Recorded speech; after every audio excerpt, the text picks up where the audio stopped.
ನಮಸ್ಕಾರ ಸ್ನೇಹಿತರೆ, ಭಕ್ತಿ ವೈಭವ ಯೂಟ್ಯೂಬ್ ಚಾನಲ್ಗೆ ತಮಗೆಲ್ಲರಿಗೂ ಸುಸ್ವಾಗತ. ಸ್ನೇಹಿತರೆ, ಯುಗಾದಿ ಹಬ್ಬದ ದಿನ ಈ 5 ವಸ್ತುಗಳನ್ನು ನೀವು ಮನೆಗೆ ತಂದರೆ ಅದೃಷ್ಟದ ಮೇಲೆ ಅದೃಷ್ಟ ನಿಮ್ಮದಾಗುತ್ತೆ ಅಂತಲೇ ಹೇಳ್ಬೋದು.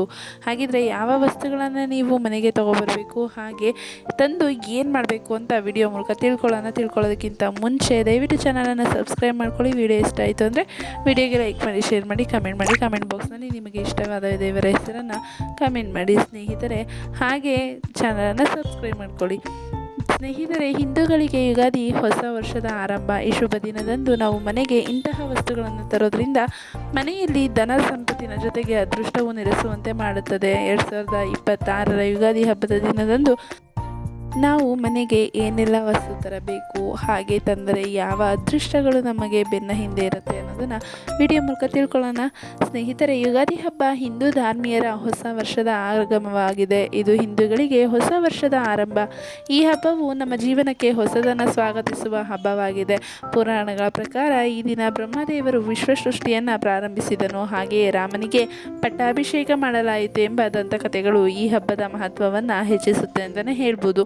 ಪ್ರತಿ ವರ್ಷದಂತೆ ಈ ವರ್ಷವೂ ಯುಗಾದಿ ಹಬ್ಬವನ್ನು ಆಚರಿಸಲಾಗುತ್ತಿದ್ದು 2025ರ ಯುಗಾದಿ ಹಬ್ಬವನ್ನು ಮಾರ್ಚ್ 19ರಂದು ಅಂದರೆ ಗುರುವಾರದಂದು ಆಚರಿಸಲಾಗುವುದು. ಈ ಯುಗಾದಿಯಂದು ಕೆಲವು ವಿಶೇಷ ವಸ್ತುಗಳನ್ನು ಮನೆಗೆ ತರುವುದು ಅದೃಷ್ಟ, ಆರ್ಥಿಕ ಪ್ರಗತಿ, ಆರೋಗ್ಯ ಮತ್ತು ಸಂಸಾರದಲ್ಲಿ ಶಾಂತಿ ತರಲು ಸಹಾಯ ಮಾಡುತ್ತೆ ಎನ್ನುವ ನಂಬಿಕೆ ಇದೆ. ಅಂತಹ ವಸ್ತುಗಳನ್ನು ನಾವು ಈ ಒಂದು ವಿಡಿಯೋ ಮೂಲಕ ತಿಳ್ಕೊಳ್ಳೋಣ. ಮೊದಲನೇದಾಗಿ ಅಕ್ಕಿಯನ್ನು ತಾಯಿ ಅನ್ನಪೂರ್ಣೇಶ್ವರಿಯ ಸ್ವರೂಪವೆಂದು ಪರಿಗಣಿಸಲಾಗುತ್ತದೆ. ಯುಗಾದಿ ಹಬ್ಬದ ದಿನದಂದು ಅಕ್ಕಿಯನ್ನು ತಂದು ಒಂದು ಹಿತ್ತಾಳೆ ಅಥವಾ ತಾಮ್ರದ ತಟ್ಟೆಯಲ್ಲಿ ಒಂದು ಹಿಡಿಯಾಗುವಷ್ಟು ಹೊಸ ಅಕ್ಕಿಯನ್ನು ಹಾಕಿ ಅದರ ಮೇಲೆ ಅರಿಶಿನ, ಕುಂಕುಮ, ಹೂವನ್ನು ಹಾಕಿ ಪೂಜಿಸಿ ಮಹಾಲಕ್ಷ್ಮಿಯ ಬಳಿ ಜೀವನದಲ್ಲಿ ಎಂದಿಗೂ ಧನಧಾನ್ಯದ ಕೊರತೆಯಾಗದಂತೆ ನೋಡಿಕೊಳ್ಳಲು ಪ್ರಾರ್ಥನೆ ಮಾಡಬೇಕಾಗತ್ತೆ. ನಂತರ ಅದರಲ್ಲಿ ಸ್ವಲ್ಪ ಅಕ್ಕಿಯ ಕಾಳುಗಳನ್ನು ನೀವು ಹಣ ಇಡುವ ಸ್ಥಳದಲ್ಲಿ, ಪರ್ಸ್ನಲ್ಲಿ, ಪಾಕೆಟ್ನಲ್ಲಿ ಇಟ್ಕೋಬೋದು ಅಂತಲೇ ಹೇಳ್ತಾ ಇದ್ದಾರೆ. ನಂತರ ಒಂದು ಕವಡೆ. ಲಕ್ಷ್ಮೀದೇವಿಗೆ ಪ್ರಿಯವಾದ ವಸ್ತುಗಳಲ್ಲಿ ಕವಡೆ ಕೂಡ ಒಂದು ಪ್ರಮುಖವಾದದ್ದು.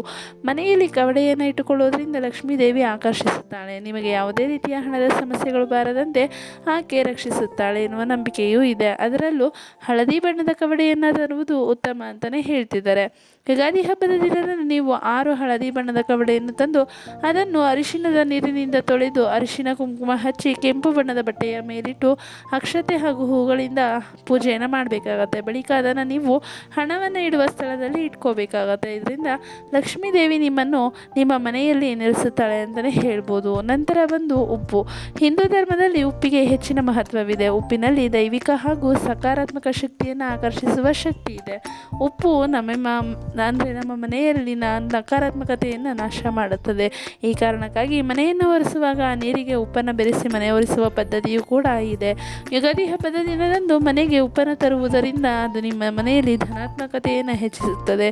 ಉಪ್ಪು ಲಕ್ಷ್ಮೀದೇವಿಗೂ ಪ್ರಿಯವಾದ ಒಂದು ವಸ್ತುವಾಗಿದೆ ಅಂತಲೇ ಹೇಳ್ಬೋದು. ನಂತರ ಅರಿಶಿಣದ ಕೊಂಬು.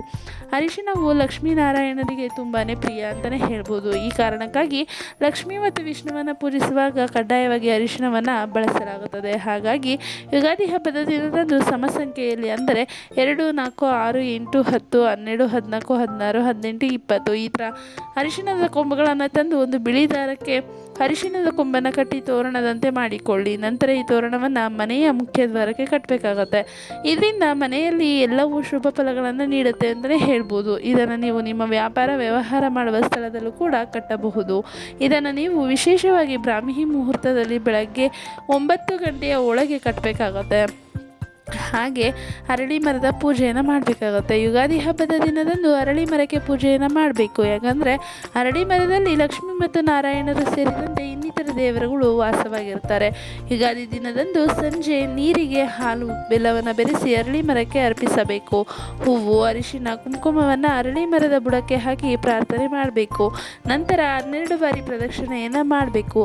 ಅರಳಿ ಮರದ ಕೆಳಗೆ ತುಪ್ಪದ ದೀಪವನ್ನು ಬೆಳಗಿಸಿ ಇದು ಗ್ರಹ ದೋಷಗಳನ್ನು ಕೂಡ ದೂರ ಮಾಡುವುದರ ಜೊತೆಗೆ ಹಣಕಾಸಿನ ಸಮಸ್ಯೆಗಳನ್ನು ಕೂಡ ದೂರ ಮಾಡುತ್ತೆ ಅಂತಲೇ ಹೇಳ್ತಿದ್ದಾರೆ.